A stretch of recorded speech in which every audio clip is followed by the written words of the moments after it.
Hello everyone, फेरि स्वागत छ हजुरको मेरो नयाँ भ्लगमा। आज फेरि अर्को शनिबार म चाहिँ भ्लगिङ स्टार्ट गरिरहेको छु। यो म हो। आज म चाहिँ हल्का आफ्नो घरको भ्यू देखाउँछु। यो चाहिँ घरभित्र एन्ट्री गर्दैछु म यही गेटबाट भित्र। हाम्रो घर यही हो, सानो घर छ चिटिक्क पर्या। अनि हाम्रो गार्डन पनि सानो गार्डन छ। कहिले कता रिल्याक्स हुने बेला यही गार्डनमा आएर बस्ने हुन्छ। फुल छन् वरिपरि।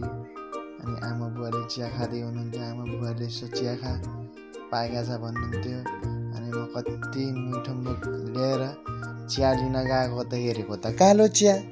ओहो, कालो चिया मलाई त कति मन पर्दैन कालो चिया। अब पाकेको थियो, जबरजस्ती खानु पर्यो, के गर्ने अब। कति जाँगर नमानी मैले खाएर यो चिया जनातन चिया सकेँ। यसो हजुरबाजुहरूको फोटो पनि हेरेँ।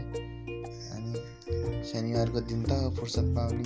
यसो यहाँ मेवा पनि फल्या रहेछ। यसो आज बिदाको दिन मेवा खानु पर्ला सोचिरहेको थिएँ। यसो वरिपरिको तल्लो माथिल्लो कर्सामा अनि अर्ग्यानिक हेरिरहेको थिएँ। ठ्याक्क मैले मेरो स्वर सुन्ने बित्तिकै हाम्रा घरका वरिपरिका यो कालो चाहिँ हाम्रो कुकुर हो ब्ल्याकी, उताको सेतोको नाम चाहिँ फ्याउरे हो। ऊ चाहिँ हाम्रो दाइको कुकुर हो। यो पनि काले पनि हाम्रो छिमेकी दाइको कुकुर हो। अनि यिनले भनेको त हाम्रो स्वर त सुन्नै नहुने। हाम्रो स्वर सुन्ने बित्तिकै त देखेर दौडिहाल्छ नि। उसलाई कालीलाई माया गर्न ला भनेर हाम्रो ब्ल्याकी फ्याउरे पनि आइगे हामीलाई पनि माया गर भनेर। अनि यिनीहरूले यसो माया दिए।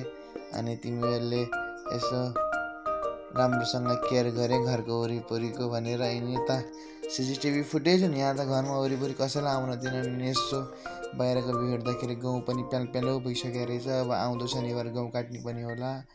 अनि हामीले फेरि बाख्रा पनि पालेका छौँ, चल्ला पनि पालेका छौँ, अलिअलि हाँस पनि पालेका छौँ।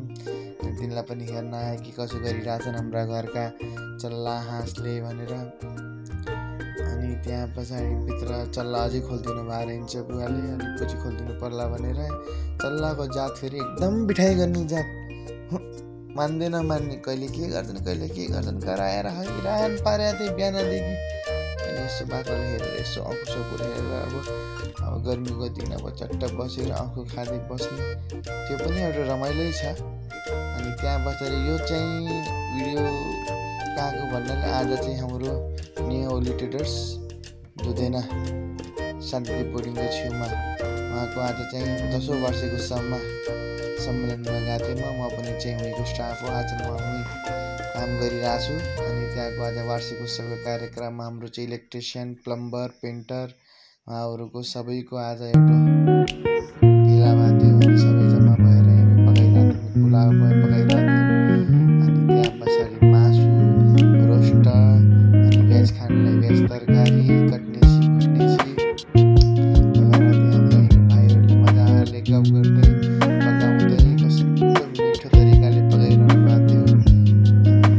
हामीहरूले हेर्दै हाँस्दै गफ गर्दै यसो हजुर पनि भिडियोमा आउनु पर्यो त सर भनेर मैले यसो आफ्नो पनि भिडियो देखाउँदै म पनि आइरहेको छु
म चाहिँ नाचेन, म चाहिँ खासै नाच्न चाहिँ जान्दिनँ।